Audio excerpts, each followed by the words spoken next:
हैं कि हमारे डॉक्टर साहब मुख्यमंत्री बने जी।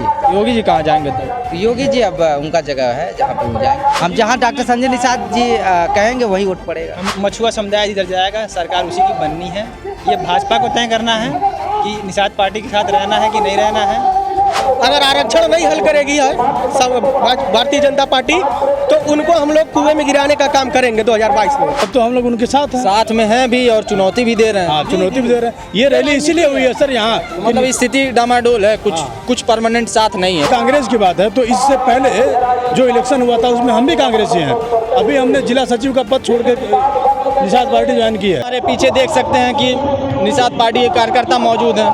इनसे भी हम बात करेंगे। कुछ युवा हमारे पीछे दिख रहे हैं, इनसे बात करेंगे और इनकी राय जानेंगे कि क्या तैयारियां हैं, क्या उत्साह है इनके नेता को एमएलसी बनाए जाने को लेकर। क्या नाम है आपका? रोहित। कहाँ से आए हैं? गोरखपुर। आपके नेताजी को तो एमएलसी बना दिए हैं, क्या कुछ उत्साह है आप लोगों में?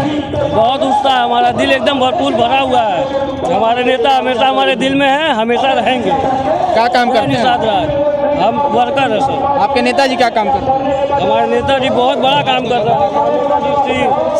आपका क्या नाम है जी? क्या नाम है? संदीप प्रसाद। कहाँ से आए हैं? मैं कूड़ाघाट गोरखपुर से। आपके नेता संजय निषाद जी को जो है एमएलसी बना दिया गया। आज उन्होंने लखनऊ में शपथ भी ले लिया। उसके बाद स्वागत समारोह कार्यक्रम है, यहाँ पहुँचने वाले हैं थोड़ी देर में। तो क्या कुछ उत्साह है? क्या आप लोगों के मन में आप देख ही रहे होंगे कितना उत्साह, इतने लोग हैं यहाँ पे, काफ़ी हजारों में लाखों में लोग जुटे हुए हैं।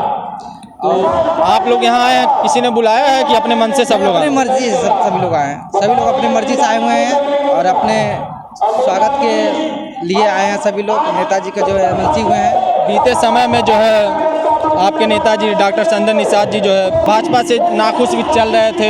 मनमुटाव की खबरें आई मीडिया में। उसके बाद ये हो रहा था गठबंधन टूट जाएगा। काफ़ी उठा पटक के बाद फिर उन्हें एमएलसी बनाया गया, तो अब साथ में है। तो ये बताइए 2022 में अगर चुनाव फिर भाजपा जीतती है और आप लोग साथ में लड़ते हैं, जीतते हैं, तो मंत्रिमंडल में जगह मिलेगी उनको? बिल्कुल मिलेगी, क्यों नहीं मिलेगी। नहीं, उम्मीदें पहले भी थी लेकिन मिला नहीं तो उन्हें एमएलसी बना दिया गया। जैसे एमएलसी बना दिया गया उसी तरह मंत्रिमंडल में भी जगह दिया जाएगा। क्या लगता है? वो तो उप मुख्यमंत्री का सोच रखते हैं। बिल्कुल मंत्री का सोच हम रखते हैं कि हमारे डॉक्टर साहब मुख्यमंत्री बने जी। योगी जी कहाँ जाएंगे तो? योगी जी अब उनका जगह है जहाँ पे वो जाएंगे। बगैर चाहेंगे तो पहले आप अपने समाज की नहीं, आप अपने समाज ऐसा नहीं ना है कि सर्व समाज की बात करेंगे हम सभी। योगी जी देख लीजिए, योगी जी और भाजपा एक बड़ी पार्टी है। आप उसके साथ मिलकर चुनाव लड़ रहे हैं, सरकार बनती है तो आप कह रहे हैं उनको बना दिया जाए, तब तो योगी जी का काम गड़बड़ हो जाएगा। नहीं, योगी जी भी रहेंगे और ऐसा नहीं है कि सभी लोग के साथ और सबका साथ होना चाहिए। और हम चाहते हैं कि हमारे माननीय डॉक्टर संजय निषाद जी को एमएलसी बनाया गया है, तो इसी तरह मंत्री का भी हम लोग उम्मीद रख रहे हैं, अच्छा रखें कि हम लोग बनाया जाए। क्योंकि मंत्री की मुख्यमंत्री में तब फिर वही सवाल आएगा, काम गड़बड़ हो जाएगा। योगी जी हैं, बड़े बड़े नेता हैं भाजपा में, जो होगा नहीं बनाते हैं तो क्या फिर साथ छोड़ देंगे? साथ नहीं छोड़ेंगे, क्यों साथ छोड़ देंगे। हम जहाँ डॉक्टर संजय निषाद जी कहेंगे वही वोट पड़ेगा। हम लोग भाजपा के साथ हैं, भाजपा के साथ रहेंगे। 70 सालों से शोषित वंचित समुदाय को 70 सालों से सपा बसपा कांग्रेस ने ठगा है। किस पार्टी से हैं आप? भाजपा की निषाद पार्टी? हम लोग निर्बलीय शोषित, हमारा आम दल निषाद पार्टी से हैं।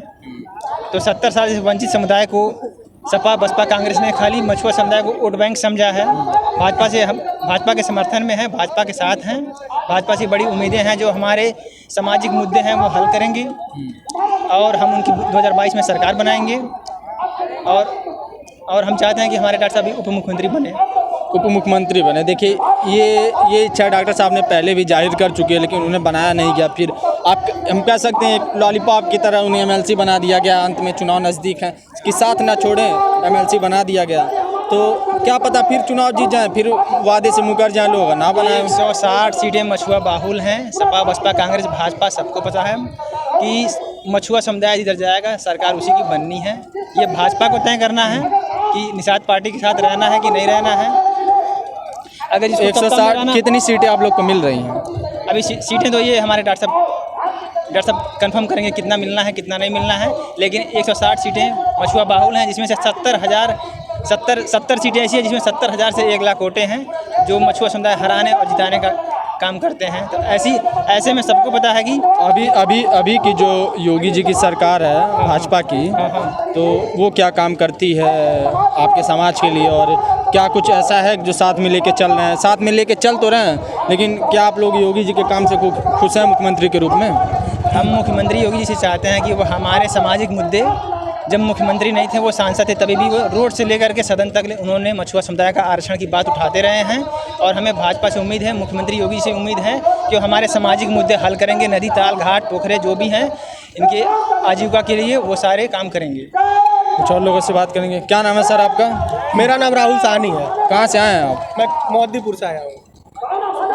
ये बताइए, क्या कुछ उम्मीदें आपके जो नेताजी हैं, वो तो MLC बनाए जा चुके हैं, 3 महीने बाद चुनाव है, वो उप मुख्यमंत्री का सोच रखते थे लेकिन MLC बना दिया गया। क्या लगता है कि 2022 में अगर फिर से NDA की सरकार बनती है तो उप मुख्यमंत्री बनाए जाएंगे? जी एकदम श्योर है कि उनको उप मुख्यमंत्री बनाना ही बनाना पड़ेगा, क्योंकि हमारी पार्टी जो है एक सम्मानजनक सीट पे चुनाव लड़ेगी। अगर भाजपा हमारी पार्टी को सम्मानजनक सीट नहीं देते हैं तो जैसा कि पहले भी हम लोग सुन चुके हैं कि हमारा मुद्दा है आरक्षण को भाजपा को एकदम हल करना पड़ेगा। अगर आरक्षण नहीं हल करेगी है भारतीय जनता पार्टी तो उनको हम लोग कुएं में गिराने का काम करेंगे 2022 में। तो 4.5 साल में भाजपा आपके साथ ही रही है, आपके साथ जो है चुनाव लड़ी, आप दोनों लोग मिल के सरकार चला रहे हैं, तो अभी 4.5 साल के काम को किस नज़र से देखते हैं? खुश हैं कि नहीं आप? खुश तो आप है। लोगों के लिए क्या कुछ काम हुआ? मेरी बात खुश तो है, लेकिन हमारा जो एक मुद्दा है आरक्षण, जो कि उन्होंने लटका के रखा है। अगर वो अपने खुश रहना चाहते हैं आने वाले 5 सालों के लिए तो आरक्षण का मुद्दा उनको हल करना पड़ेगा। आप तो सीधे तौर पे चुनौती दे रहे हैं जो है भाजपा को। जी एकदम श्योर, मैं चुनौती दे रहा हूँ, समझिए। तब तो हम लोग उनके साथ हैं। साथ में हैं भी और चुनौती भी दे रहे हैं। हाँ, चुनौती भी दे रहे हैं। ये रैली इसीलिए हुई है सर यहाँ, मतलब स्थिति डामाडोल है, कुछ परमानेंट साथ नहीं है, कुछ भी हो सकता है। यहाँ ये रैली इसीलिए हुई है कि निषाद लोग एकत्रित हो सकें और ये पूरे देश के लिए संदेश जाएगा कि निषाद लोग कितने मजबूत हैं।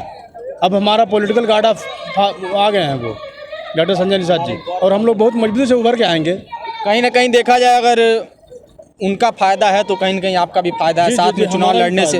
अगर बीजेपी को छोड़ के आप अकेले लड़ते हैं, कहीं ना कहीं मुश्किलें आपके भी सामने आती हैं। आप कम से कम अकेले दम पे जो है मुख्यमंत्री के रूप में संजय निषाद जी को बनाना थोड़ा सा मुश्किल आपके लिए भी हो जाएगा, और आप चुनौती भी दे रहे हैं कि साथ छोड़ देंगे। सत्ता जितनी है हम उसके बल पे कर रहे हैं। हम लोग जितने लोग हैं समाज में, उत्तर प्रदेश जितना हमारा स्थान है, हम उसकी बात कर रहे हैं। तो आप कह सकते हैं कि मतलब जहाँ पे आपके वोटों की संख्या बाहुल्य है, वहाँ सारा का सारा आप ही का वोट है? नहीं, हमारा नहीं है, लेकिन हमारे अगर बाहुलता है तो हमारा MLA और हमारा MLC और हमारा उप मुख्यमंत्री होना चाहिए। तो हमारा पकड़ भी तो मजबूत है। अगर हमारी जैसे बाहुलता वाली क्षेत्र है तो हमारा मजबूत है ना वहाँ पे संख्या। तो हम संख्या मजबूत है, यही वजह है कि इन्हें MLC बना दिया गया और साथ में लेके काम कर रहे हैं। लेकिन अगर आप मुख्यमंत्री का रख रहे हैं कि मुख्यमंत्री बनाना है तो ये तो थोड़ा सा मुश्किल हो जाएगा, क्योंकि योगी जी भी काफ़ी बड़े नेता हैं, हिंदुत्व की बात करते हैं, लोकप्रियता के मामले में सभी मुख्यमंत्रियों में सबसे लोकप्रिय हैं। तो कहीं ना कहीं दोनों का साथ में मिल के चुनाव लड़ना एक चुनाव को जो है काफ़ी दिलचस्प बनाता है। और अगर वो आपका साथ छोड़ते हैं या आप उनका साथ छोड़ते हैं, कहीं ना कहीं देखा जाए तो दोनों लोग को इसका नुकसान होगा। जी, ये तो तय है। लेकिन यहाँ हम लोग संजय निषाद के नेतृत्व में अब एकजुट होना चाहते हैं। पूरे देश को ये निषादों के ताकत का अंदाज़ा लग जाएगा। ये जितनी भी रैलियाँ हो रही हैं ये वही है। यहाँ पे आए हुए जितनी संख्या है, हम कह सकते हैं कि सारी संख्या लगभग निषादों की है। नहीं ऐसी बात नहीं है। इसमें ये नहीं है कि हर लोग निषादी हैं, इसमें बहुत से जाति के लोग आए हुए हैं, ऐसी बात नहीं है। ये गलतफहमी है कि केवल निषादी हैं यहाँ पे। नहीं, आप लोग बात कर रहे हैं ना सिर्फ और सिर्फ एक, सुन लीजिए भाई साहब, आप ही लोगों की मैं बात को दोहरा रहा हूँ। आप लोग कह रहे हैं कि सिर्फ निषादों की बात करते हैं। कहीं कहीं एक आरोप भी हम लगा सकते हैं कि डॉक्टर संजय निषाद को और निषाद पार्टी पे कि सिर्फ निषाद एक जाति विशेष की राजनीति कर रहे हैं, तो ये किस हद तक सही है? देखिए, आरोप प्रत्यारोप तो लगता रहता है, पार्टी का काम है ये कि हर पार्टी पे आरोप प्रत्यारोप लगता रहता है। और जैसे की बात है, ये इसका नाम है निर्बल इंडियन शोषित हमारा आम दल, मतलब निर्बलों की पार्टी है, सताए हुए की पार्टी है। इसमें यह है कि आप भी आ सकते हैं, आप भी रह सकते हैं। ये किसी एक समुदाय की पार्टी नहीं है, किसी जात धर्म की राजनीति नहीं होती है।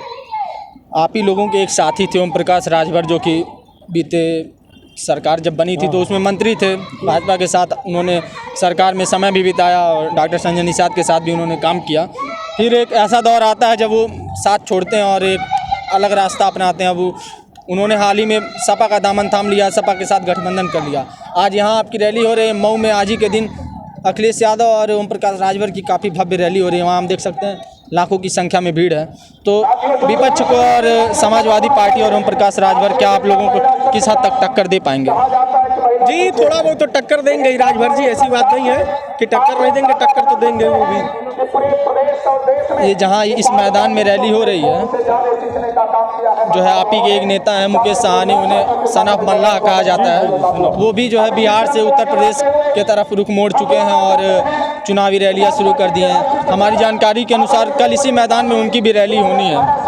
तो कहीं ना कहीं ये निषादों को एक बांटने का काम करेगी और आप लोग के वोट को डिस्टर्ब करने का काम करेगी। नहीं, ये जो सर संजय निषाद वो मुकेश सहनी जी हैं, ये बिहार में भी ऐसे करके और वहाँ की राजनीति में आ गए हैं और इनसे अब कोई उम्मीद नहीं है। और ये यहाँ के निषादों को सिर्फ छलावा है, वो जो भी है वो निषादों के लिए काम नहीं करेंगे, निषादों के लिए काम नहीं करेंगे, क्योंकि वो इसी मैदान में आगामी 31 तारीख को प्रियंका जी आ रही हैं। उनकी जो है प्रतिज्ञा यात्रा रैली है। प्रियंका जी इस चुनाव में एक जो है काफ़ी दिलचस्पी दिखा रही हैं, कह रही हैं कि महिलाओं के हक के लिए काम करेंगे, 40% महिलाओं को टिकट देने का काम करेंगे। और दूसरी तरफ वो कह रही हैं कि जो छात्राएं हैं, हमारी बहनें हैं, इंटर पास लड़कियों को स्मार्टफोन दिया जाएगा ताकि वो सुरक्षित रह सकें, अपनी पढ़ाई में ध्यान दे सकें। और जो ग्रेजुएशन कर रही लड़कियाँ हैं उन्हें स्कूटी दिया जाएगा। तो कहीं ना कहीं ये सब जो प्रियंका जी के दांव है, ये महिलाओं के लिए जो काम कर रही हैं, तो ये आप लोग को किस हद तक नुकसान पहुंचाएंगे इस चुनाव में? देखिए, जहाँ तक कांग्रेस की बात है तो इससे पहले जो इलेक्शन हुआ था उसमें हम भी कांग्रेसी हैं। अभी हमने जिला सचिव का पद छोड़ के निषाद पार्टी ज्वाइन की है। तो कांग्रेस पार्टी में जो कार्यकर्ताओं की वैल्यू नहीं है भाई साहब। कांग्रेस पार्टी में सिर्फ और सिर्फ ब्राह्मणवाद है। हमने तो यहाँ से लेकर लखनऊ तक देखा है। कांग्रेस पार्टी का वो डूबती हुई नैया है, डूबते हुए में कोई सवार नहीं होना चाहता है। वो चाहे जितना भी जोर लगाना, उनका वोट प्रतिशत दिन ब दिन गिर रहा है। विपक्ष आरोप लगाता है कि महिलाओं का सम्मान नहीं है आपके जो है सरकार में। योगी जी का सरकार है, आप भी योगी जी के साथी हैं। महिलाओं का सम्मान नहीं है, बेरोजगारी है, महंगाई है। तो आप साथ में आप लोग चुनाव लड़ रहे हैं, कहीं ना कहीं आपकी भी जवाबदेही बन जाती है कि ये सब जो मुद्दे हैं कितना नुकसान करेंगे। और प्रियंका जी तो सीधे तौर पे महिलाओं को लेकर चलने का काम कर रही हैं और उनकी जो राजनीति है उत्तर प्रदेश 2022 के चुनाव में, उसमें महिलाओं की भागीदारी काफ़ी हद तक अधिक हो गई है। तो किस नज़र से देखते हैं ये जो आपके मुद्दे हैं और विपक्ष का ये आरोप है, क्या नुकसान पहुंचा पाएगा और आप लोग को आसानी होगी सरकार बनाने में या नहीं? मुद्दों का फर्क तो पड़ेगा। महिलाओं को साथ लेकर चल रही है, वो एक बहुत बड़ा संदेश दिया उन्होंने। लेकिन आने वाला वक्त बताएगा कि कांग्रेस पार्टी कितनी मजबूत होती है। क्या लगता है आप लोगों को कितनी सीटें मिल रही हैं इस साल? इसके लिए नहीं बता सकता। निषाद पार्टी का कुछ अनुमान बता सकते हैं कि अकेले दम पे निषाद पार्टी को कितनी सीटें जीत सकती हैं या फिर कितनी सीटें भाजपा के द्वारा दी जा रही हैं? अगर भाजपा हमारे सामाजिक मुद्दे, आरक्षण के मुद्दे हल कर देती है तो सीटों का मामला बनता नहीं है। भाजपा जितनी भी सीटें देंगी, निषाद पार्टी निर्बल इंडियन सूचित हमारा आमदल उस पर चुनाव लड़ेगा, जो सम्मानजनक सीटें मिलेंगी। अच्छा, संजय जी के ऊपर एक और आरोप लगता है कि बात तो करते हैं कि सभी निषादों को साथ में लेकर चलेंगे निषाद पार्टी के लिए, आरक्षण के लिए, लेकिन जब पद की बात आती है तो कहीं ना कहीं खुद को आगे करते हैं, परिवार को आगे करते हैं। अपने लड़के को सांसद बना लिए हैं, खुद MLC बन गए, पार्टी के अन्य कार्यकर्ताओं के लिए वो नहीं सोच रहे हैं। इस पर क्या कहें? निर्बल इंडियन सूचित हमारा आमदल में जब सीटें 10 होगा तो 10 लोगों को दिया जाएगा। जब सीट एक ही 2 रहेगा तो किसको दिया जाएगा? क्यों, कार्यकर्ताओं को भी दे सकते हैं। कार्यकर्ता खून पसीना जो है बहा के उतनी दूर से इतनी संख्या में आ गए हैं यहाँ पे, कार्यकर्ताओं को भी तो MLC और सांसद बना सकते हैं। ऐसा तो हर पार्टी में होता है, ऐसा तो हर पार्टी में होता है। चाहे सपा में देखें, हर पार्टी अगर हर पार्टी मजबूत होगा, हर पार्टी पहले घर मजबूत होगा तभी तो हम समाज को देखेंगे। घर मजबूत ना होगा, अन्य पार्टियों पे जो ये आरोप भी लगता है कि जो है परिवारवाद कर रहे हैं और वही काम ये भी कर रहे हैं। नहीं, ऐसा तो नहीं है। 2022 में सीटें मिलेंगी और सभी निर्बल शोषित वंचित समुदाय के लोगों को वोट दिया हक दिया जाएगा, चुनाव लड़ने का टिकट भी दिया जाएगा और आप लीजिएगा 22 में सम्मानजनक सीटें मिलेंगी। तो देखा आपने, हमारे साथ कुछ निषाद पार्टी के कार्यकर्ता थे, हमने इनसे बात की।